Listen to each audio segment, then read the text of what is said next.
Match 63, King Kong vs. Ebirah, by Eugene Tan. King Kong walked down the beach of Monster Island, creating bathtub-sized footprints in the grungy black mud. The giant ape stood by the vast sea as he gnawed on a stick of bamboo. He watched the giant sea serpent cause splashes in the dark waters while making quick work of the strong stem. As he relaxed, the giant snake suddenly disappeared. Kong's eyes widened in surprise. The primate got to his feet and moved in closer, looking around, when he was suddenly smacked in the face, instantly bowling the big ape over. The massive lobster, Ebirah, emerged from the waves, waving the offending pincer in laughter. This sea monster was hungry. All he had at sea were fish and the occasional turtle. Today, the mammoth shrimp was hungry for bigger fare. Kong quickly leapt to his feet, his serenity ruined by this new enemy. He would teach this little shrimp a lesson, or at least relieve some of his newfound stress. He waved his arms into the air as a form of display, before charging towards the giant shrimp. Ebirah waved his arms wildly, eager for a battle. Before Ebirah could even strike out at Kong, the giant ape bashed the crustacean in the face with one powerful fist, splintering Ebirah's armor. Ebirah reeled back, waving his pin. I drew deck to the schnoz. Yeah. Ebirah reeled back, waving his pincers in surprise and anger. His prey was incredibly powerful. The giant shrimp quickly splashed his face with the wet mud to lessen his extreme pain. Kong watched his enemy back off, slowly staggering back to the ocean. Clearly, the shrimp had gotten more than what he bargained for. However, King Kong was no longer in a good mood. Neither was Ebirah in any case, but Kong did not care. The big ape picked up a large rock from the muddy gray beach and stormed towards Ebirah. The big ape hoisted the rock above his head, preparing to swing it down at his foe. Ebirah swiftly got back to action. As Kong prepared to send the rock crashing down on his head, Ebirah suddenly lashed out with both his pincers, grabbing the giant ape's legs with the slicing jaws. The dreadful weapon sank into Kong's flesh. The gorilla groaned in pain and struggled to keep his balance. However, as primitive as Ebirah's brain was, it was persistent. As the ape struggled to keep his balance, Ebirah suddenly pulled his twisted. Okay, that's weirdly phrased. Ebirah suddenly pulled his pincers to the side. Yeah, it's a little weird. Kong's eyes. Just a bit. Yeah, just a bit. Kong's eyes widened as he fell over onto his back, of which the heavy rock that Kong held was not entirely blameless. King Kong fell hard. His immense weight sent several tons of sticky mud to splash where he had fallen. Kong shook his head in a daze as he hoisted himself off the ground. Shaking the gray dirt off of him, Kong clenched his fist. He never got a break. Even one of his rests always ended in disaster or battle. Kong was getting weary. As Kong rolled over, the mighty shrimp suddenly performed an amazing leap, landing on the mighty ape's back. Kong roared, taken by surprise, and began to struggle to get several thousand tons of crustacean off his back. Ebirah clung on tight with his many legs, much to Kong's anger. As Kong raged at his rider, Ebirah smashed him on the head repeatedly with his huge claws, much to Kong's alarm. Each blow jarred Kong's thick skull, and Kong's eyes began to fill with blood. The mighty ape gasped in shock as concussion sank in, and he struggled to remain conscious. Kong quickly Come on, came you up. can't lose to a shrimp. Come on. Yeah, you can't Fight lose to a back. shrimp. Come on. You'll look pathetic. Kong quickly came up with a plan. The mighty ape straightened himself up, ignoring Ebirah's shattering blows. Reaching around and placing his powerful arms on Ebirah's back, he pressed down with incredible force. Ebirah shrieked in shock as Kong's arms gave his shell massive stress.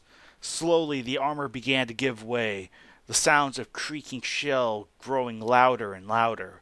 Kong straightened further and pressed with all his might. Crack! Ebirah stumbled off Kong's back as two of his back plates shattered into pieces, sinking into the grayish mud. Wriggling and writhing on the ground, Ebirah had little time to deal with Kong's onslaught as the gorilla repeatedly bashed the crustacean's chest with his huge arms. Not even Ebirah's powerful armor could stand the mighty ape's fists, and the shell was quickly smashed. Ebirah continued to struggle, so Kong pressed his foot down onto his chest. Ebirah screeched and gurgled as yet more pressure was placed onto his chest. This only prompted Kong to press harder. Ebirah struggled for a while, waving his huge pincers wildly before finally lying still. Kong relaxed his powerful legs as his enemies ceased moving. Ebirah's sticky bodily fluids dripped off his foot as he lifted it up. Hopping away from the body, Kong placed some of the fluids on his fingers and twirled the sticky muck around his fingers. He then gave it a lick. I feel like someone would say something about... Say something about what?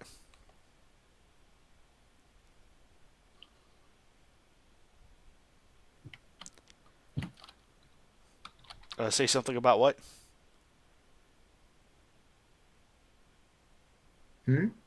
Nagoto was saying something.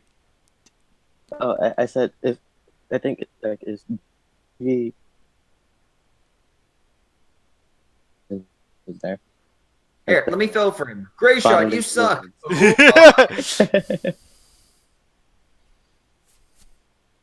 But no, what was that again? You're kind of cutting out. Oh, me? I No, said, not you. Not I you. said, I Nagoto. said JV2.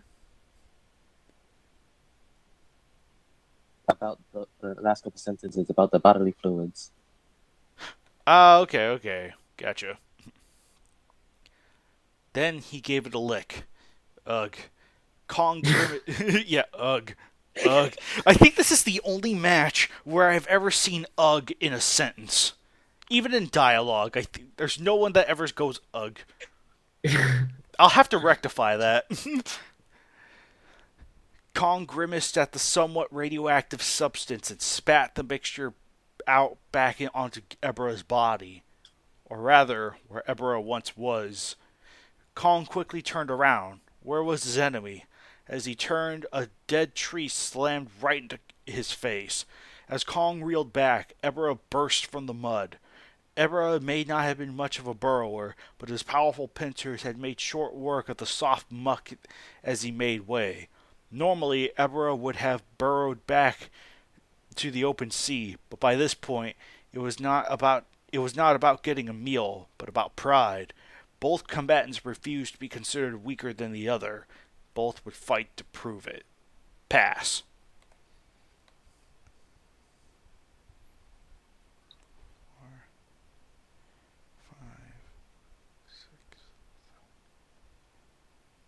Pass.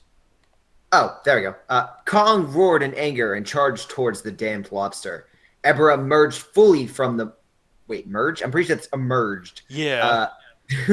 Don't you know? I just like the idea that he merged fully with the mud. He they did the fusion dance. Yeah. Oh, don't you know? Emerged is short for Ebirah merged. That makes more sense now. Yes. Anyway, Ebirah emerged fully from the mud and swiped his pincers, which quickly blocked with his huge gorilla arms instead of his huge, panther arms, like we all know. The two engaged in a brief exchange of fists and pincers, with both parties blocking the other's blows until Ebirah broke the stalemate by ramming Kong with his huge body. While stumbling back, Kong's foot found the rock he had previously tried to bash Ebirah with and kicked it like a massive football at the giant shrimp. Ebirah caught the rock in midair within his giant claws. Seeing his enemy's pincers preoccupied, Kong quickly grabbed onto Ebirah's arms and, hoisting him up, smashed his kneecap into Ebirah's upper chest. combo breaker, apparently. The giant foul. He's just trying to serve. The giant shrimp quickly counterattacked by smashing the rock onto Kong's head, knocking the ape over. Kong clutched his head in pain as he recovered from the impact. Ebirah snuck up to him and seized his chance, jumping onto the great ape's chest. This time, Kong was ready and kicked Ebirah in the chest, sending the lobster flying against a cliff. A huge lobster-shaped impact would forever remain on that cliff.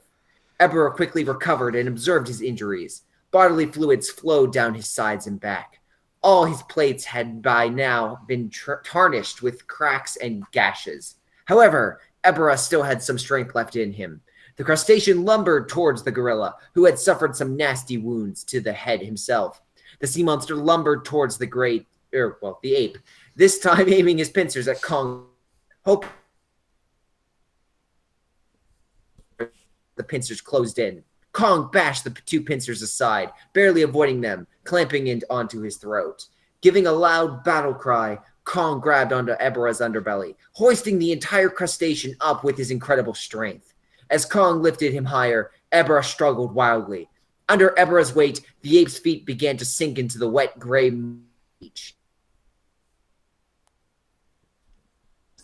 Threw Ebirah over 300 feet into the air instead of, a few miles. Or meters. Yeah, or a few meters. Yeah, a few meters or miles, yeah.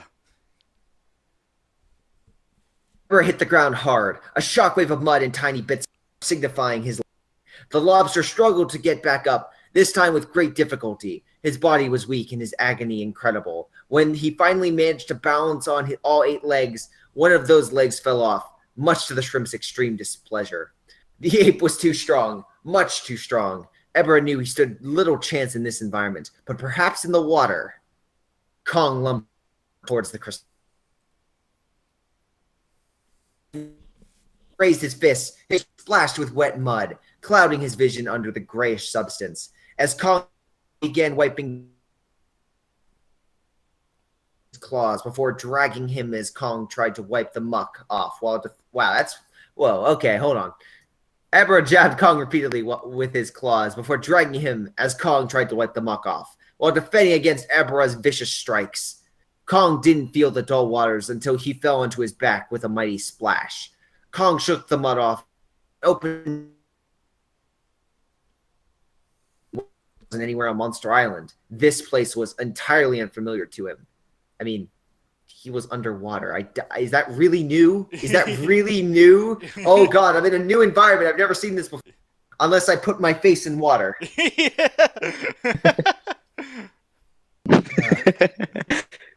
His lower body was also experiencing a strange sensation. Kong's vision suddenly cleared, and the giant ape gasped in shock. He was hundreds of meters away from Monster Island, out in the open sea. Apparently. Kong immediately began paddling. Oh, wait a minute. Hundreds of meters. I just want to make note. Kong is only 50, so that's not that far. That's like, if you're in a pool, 10. That's not really that far. Walking-wise, I mean. Maybe I just have a large stride. Any case, Kong immediately began paddling back to the island against the powerful undercurrents which had sent dozens of ships to... One, two... No. Okay. As Kong changed to freestyle, his foot made contact with something hard, cracked, and familiar. Kong began to paddle faster. His enemy was persistent. The greenish gray murky waters concealed even the gigantic shape of Ebirah. Oh, God. I just also want to make note, he's red. He's not like, gee, I wonder where he could be. Maybe that red blur could be. Right. Also, Kong changed to freestyle. This gay murky waters. No. Oh, yeah. Gay murky waters, anyway. God, those murky waters. They're so happy. How dare they? The big ape quickened his pace, waiting in anticipation for the lobster to rise. Instead, there was only silence. Pass. You got 2 more. Oh, dang it. Above him, scores of megalodons waited for either combatant to... Wait, what? Hold on. Wait, those aren't the right bugs. That's not the right species. Yes, it's not the right flying type. This is just regular bug types. Yeah. They don't Okay. have wings. Wait. Was there any note of the Meganulons earlier? No, not earlier. Uh, They were just an out of nowhere thing. Wait, aren't Meganera the ones with the wings? Meganula were the ones with the wings. Yeah. Yes. So currently they are hovering in midair using their tiny legs, like they're flapping violently. Yes, that's exactly what's going on. The Meganulons are using their many legs to fly around. It's like if you guys ever seen it was a DreamWorks movie. I saw it as a kid. Aliens versus Monsters or Monster versus Oh Aliens. yeah. Giant. That's not it. That's Bug's Life with the tiny wings. Oh yeah, Yeah, Bug's Life. like Yeah. the caterpillar. Yeah, exactly. Yeah. Bug's Life. Yeah, I remember that. Kong ignored their cries and struggled on against his invisible enemy. Only a few meters to waiting level now. Suddenly, Kong gulped in pain. Ebirah's pincer had clamped onto his leg. Kong struggled, but the current was against him and assisting Ebirah in dragging his mighty body downward.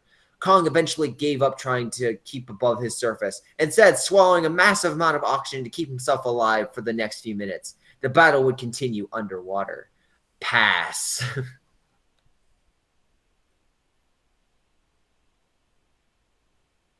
Be able to see Ebirah's colossal shape, even though the water was apparently murky and happy around him. However, it was far more difficult to make out his definite moving around swiftly, but just what the shrimp was doing was hard to make out.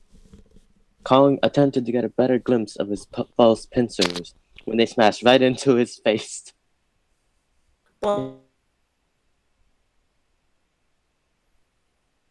Kong choked on a mouthful of water as Ebirah's claws connected with his face. Kong's vision was now hindered by his own blood. Gorilla. A direct blow to Kong's spine caused the ape to stop struggling for a few seconds. Getting down into the ocean trench.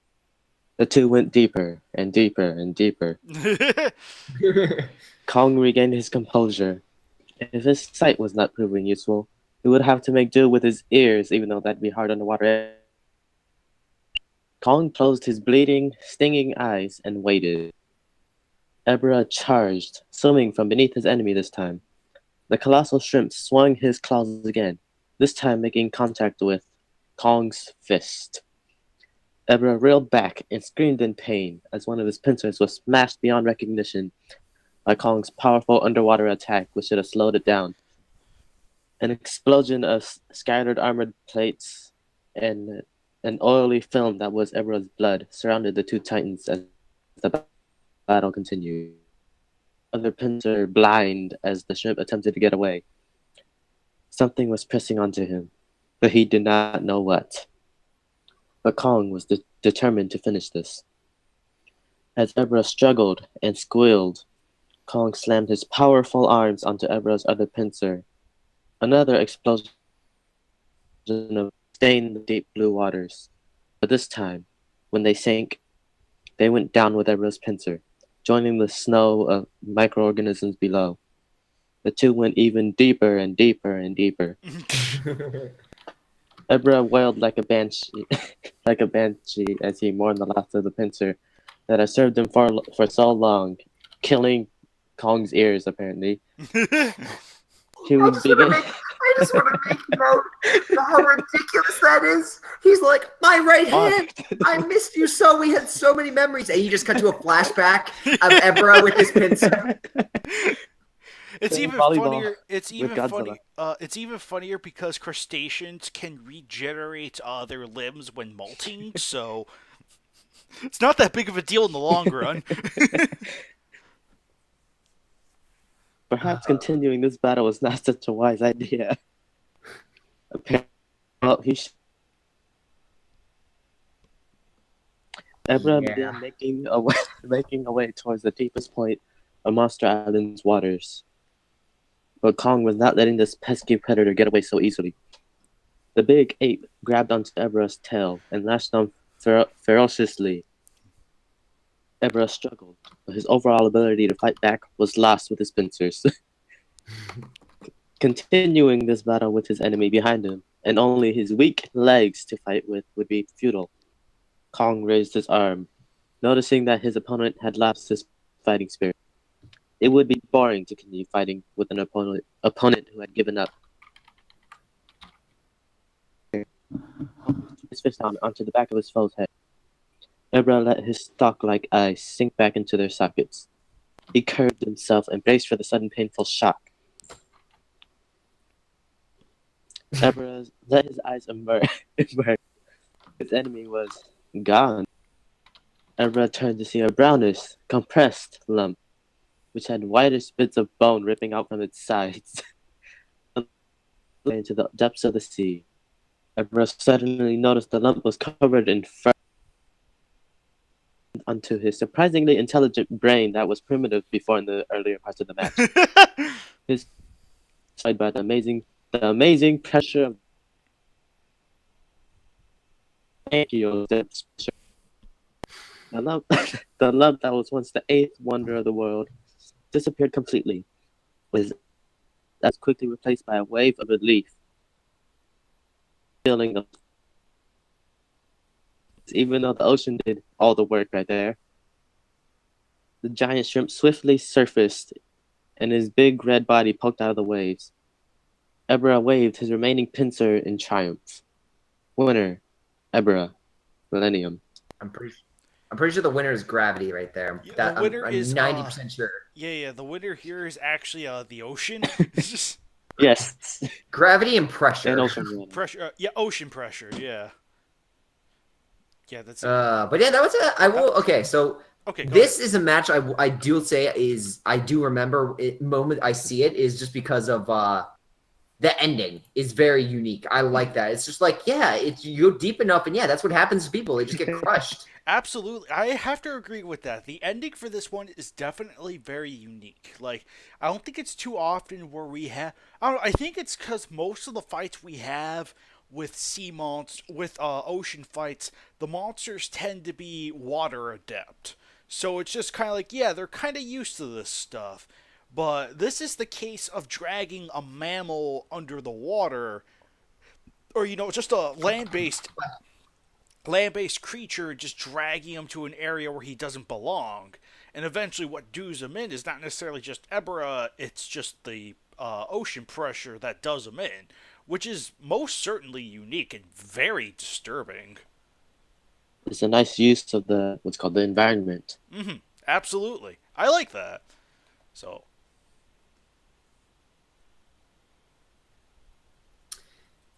Yeah, no, again, the other thing I will say about this is it's a solid fight overall. Like, it also harkens back versus Ebirah, which would have been the Battle in the Seas, which, was then replaced with Godzilla. Yeah. So, oh, yeah.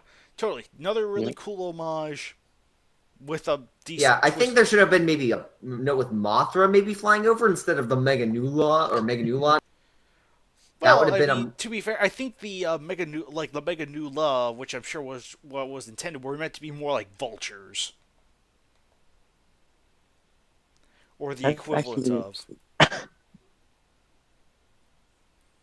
Yeah, it'd be funny to just see someone use Gauss as killing people and not even fighting during a match, like just there.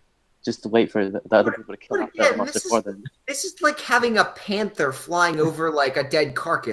Like, something doesn't seem right here. Yeah. And also, notes the banner. Decent banner, I'd say. Like, decent reflection of Ebirah. I like the way it looks. Like, I don't know, I think it's just something about, like, it's just like, it's on the beach. And I kind of like the way it looks. Though I will admit, looking really closely, I think I see a city in the background, and for it being Monster Island, I don't think that's supposed to be there, but whatever. It's actually a tourist destination now. It's a very famous, thank you, Kaiju X. Okay, fair enough. Tourist for a beat Kong. Of course. Fair enough. You have a point. Here, I guess, does anyone else have any notes, like, or anything with this match? Otherwise, I will say, a good banner, Really good, a very good twist ending and a very solid fight throughout. So Absolutely. honestly, if you were to put this on the scale of KWCs, I'd put this on advanced medium. Like it's the advanced medium of them. It stands out against others, while it doesn't, and it does something new with a premise you think you've done, and it features a nice callback. So can't argue with that. Right. And also doesn't rely on Deus Ex Conchina. Yep. Yeah, no Lightning Kong is good Kong. Yeah, so One of the few matches where Kong doesn't go supercharged, Super Saiyan mode. Oh, right, pretty much. That's also very refreshing. Like, no supercharged Kong with this one. It's just regular Kong. And I like that. I like that. But anyway, that has been match 63. And we will see you guys next time for match 64. Until then, folks. Later, guys. Okay.